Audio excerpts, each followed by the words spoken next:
Kapag ganito, unahin mo muna yung isa-solve ito. Isa-solve mo muna yan. 1 minus x yung LCD.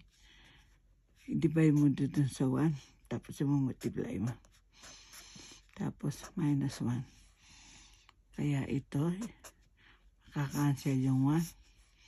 Negative x. 1 minus x. Ito, ilalagay mo dito.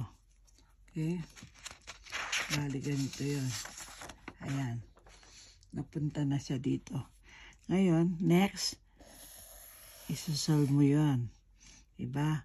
Ito yung divisor. Kaya, ibig sabihin 1 divided by negative 7. Negative x. 1 minus x. 1 times, baligtarin mo yun. Kaya yung answer mo dito, 1 minus x. Ilalagay mo doon. Okay? Kapag ano, yun, ilalagay natin doon. Ito na. Ayun. 1 minus x minus x. Dito yan. Ngayon, isa-solve mo naman ito. Okay? Negative x yung LCD. Divide mo doon, negative x. Okay?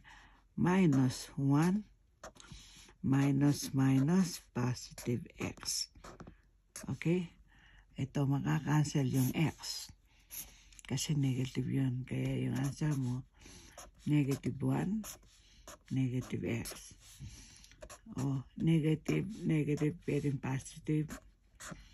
Kaya, 1 over x. Yan, ilalagay mo doon. Okay? Kung nilagay mo na doon, yan na. Okay? Kaya ito, isasolve mo ito. Ano mo isasolve yan? Diba? Yan ay 1 divided by 1 over x. 1 times x over 1.